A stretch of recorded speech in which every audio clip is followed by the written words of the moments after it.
A deleted scene from the first Star Wars is finally canonized in the Book of Boba Fett. What other Easter eggs have you missed in the new Disney Plus series? Keep watching to find out. Did you catch any of that? Since the premiere of Return of the Jedi in 1983, fans have been wondering if and how Boba Fett escaped the Sarlacc pit. In the retcon Star Wars Legends continuity, Boba escapes the pit using his jetpack, as seen in the 1983 comic Star Wars number 81, titled Jawas of Doom. And in the 1996 story A Barv Like That, Boba also escapes the Sarlacc via his jetpack, this time by telepathically communicating with another victim inside the beast and tricking the creature into launching his weapon. Boba's canonical escape from the Sarlacc is similar to the Legends one, but in the Book of Boba Fett, the iconic bounty hunter unleashes a flamethrower on his wrist gauntlet to burn the creature from the inside and claw his way up through the deep sandy pit. Blink and you'll miss the wreckage of Jabba the Hutt's iconic sailing barge, the Katana, and the scene of Boba Fett emerging from the Sarlacc pit. In the original trilogy's finale film, the chaotic fighting and the epic death of Jabba at the hands of Leia also resulted in the destruction of the Katana. Destroyed beyond repair and no longer with a captain, it was left to rot on the sands above the pit of Carkoon.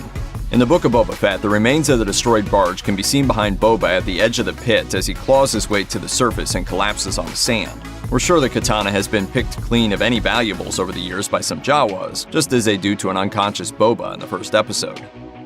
Are these the droids you're looking for? In the Book of Boba Fett's first episode, two droids in particular stood out: 8D8 and R3X, aka Rex. 8D8 is a humanoid-esque smelter droid that was last seen as a torturer in Return of the Jedi. In the Book of Boba Fett, 8D8 is now a butler of sorts, helping introduce the callers coming to greet and pay tribute to Tatooine's new crime lord. The droid's mention of tortured screams of the Gamorrean guards he drags in is a subtle nod to his previous sadistic role for Jabba.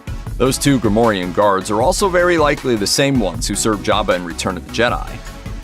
These two Gamorreans were once bodyguards to Jabba the Hutt and later Bib Fortuna. They did not surrender even after their patron was killed. The other recognizable droid, R3X, is lifted from Disney's theme parks, in particular Galaxy's Edge at Disney World and Disneyland. R3X had a long history as the fun pilot of Star Tours, but most recently took another gig as a DJ at Oga's Cantina and Black Spire Outpost. In the Book of Boba Fett, R3X is seen playing a dealer at the Mos Espa Casino. A Tatooine cantina wouldn't be the same without the planet's most famous tunes. Luckily, the Book of Boba Fett brings back two of the galaxy's most famous musicians for a hefty dose of nostalgia. Inside the Mos Espa venue, patrons are imbibing and betting while a funky remix of the classic Cantina Band song is played by none other than Max Rebo and Figrin Dan. Max Rebo is a blue-skinned, elephant-like creature who was understandably presumed dead after last being seen on Jabba's sailing barge, but it looks like he's alive and well alongside Figrin Dan. The Bith musician, a former member of the popular band Figrin Dan and the Modal Nodes, played Cantina Band in the iconic scene in Mos Eisley in A New Hope. Though he's without his other band members and in a new town, Figrin Dan seems to be doing just fine playing tunes at the Mos Espa Cantina with Max Rebo. Boba Fett may be down and out during his imprisonment by the Tusken Raiders, but he still knows how to kill a foe like the best of them. When he and a fellow prisoner, a Rodian, dig for black melons in the Tatooine desert, the Rodian awakens a multi-armed, scaly beast that attacks them and the young Tusken Raider they're with. The Gorgo-like creature quickly kills the Rodian and goes after Boba and the Tusken Raider next, but Boba uses his shackles and chain to his advantage. In a move straight out of Return of the Jedi, Boba swings the chain around the beast's neck and pulls tight, strangling it until it falls. He stands triumphantly atop the creature, holding his chains and glowering at the Tusken Raider. It's a moment where Boba earns some respect from his captors, but also one eerily similar to the way Princess Leia killed Jabba the Hutt by strangling him with her chains. Showrunner and director Robert Rodriguez has a key cameo in the series premiere Stranger in a Strange Land. Rodriguez portrays Doc Strozzi, the leader of the Trandoshan family who works under Jabba the Hutt on Tatooine. In the series premiere, Doc Strozzi greets Boba and gives him a tribute in the form of a Wookiee pelt. During the exchange, Boba remarks on the awkwardness of the situation since he had worked for the Trandoshan at one point in his bounty hunting career, and now Doc Strozzi serves him. As Doc Strozzi leaves the throne room of now Boba's palace, he tells him, "May you never leave Mos Espa." Even when a Trandoshan pays you a compliment, it sounds like a threat. This moment probably won't be the last time we see Doc Strozzi in the Book of Boba Fett, as images of future episodes show him and other Trandoshans dining with their new leader. One of the most jaw-dropping moments in the Book of Boba Fett so far is the surprise live-action introduction of Wookiee gladiator Black Krrsantan in Episode 2, The Tribes of Tatooine. Star Wars comic fans know the towering all-black Wookiee gladiator and bounty hunter Black Krrsantan from when he was introduced in 2015 in Marvel's Darth Vader series. Black Krrsantan, also known as Santi, BK, and Black K, is also a fan-favorite character in the Dr. Alpha comics. In the lore shown in the comics, Black Krrsantan was taken from his homeworld of Persheet and trained to be a gladiator in fighting pits. Black Krrsantan eventually becomes a bounty hunter and works for Jabba, and at one point works alongside Boba Fett. It's likely Mos Espa's new boss knows exactly what the ruthless Wookiee is capable of when they reunite in Episode 2. And since Black Krrsantan is clearly back to working with the Hutts, namely Jabba's twin cousins, we'll likely see this lovably vicious fighter again later in the season. It may be a little late for Luke Skywalker to snag some power converters, but it wasn't too late for Star Wars to reveal Tashi Station and show what the Jedi's childhood best friends are up to. Take these two over to the garage, will you? I want them cleaned up before dinner. But I was going into Tashi Station to pick up some power converters.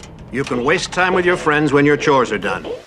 While Boba Fett brings an epic beatdown to the local menacing swoop bike gang, two humans are cowering and trying to avoid the mayhem.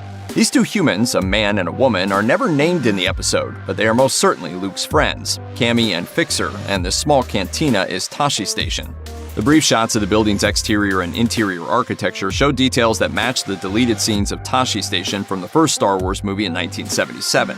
Per those details from the original film, Cammy and Fixer were around Luke's age and hung out often at Tashi Station. Cammy is also referenced in The Last Jedi novel when Luke dreams about what his life would have been like if he had never left Tatooine and married Cammy instead. Though their appearances are brief, the Cammy and Fixer cameos are a fun, subtle nod to original Star Wars details that ended up on the cutting room floor. Being such a Star Wars fan, it's no surprise that executive producer Robert Rodriguez has made more than one cameo in the show. In Episode 2, that comes in the form of Mos Espa's Ithorian mayor, who may or may not have hired an assassin to take out or test Boba Fett. In Episode 1, the mayor's major domo appears in Boba's new court as a representative of the mayor's office. Both Boba and Fennec Shan feel insulted by the mayor not coming himself, but in Episode 2, the two groups finally meet. The mayor is Mok Shaez, an Ithorian who communicates via a translator headpiece, aka the voice of Rodriguez. Is that so? I've heard otherwise. The mayor rebuffs Boba and Fennec's allegations that he sent an assassin after him and even thanks Boba for bringing in the assassin for punishment. He's quickly executed. Besides handing Boba and Fennec a sack of coins, Mayor Mok Shaez offers his tribute of advice about running a family and tells him to see Madame Garsa Fwip for the latest news about his position in Mos Espa. Running a family is more complicated than bounty hunting. Check out one of our newest videos right here. Plus, even more Looper videos about Star Wars are coming soon. Subscribe to our YouTube channel and hit the bell so you don't miss a single one.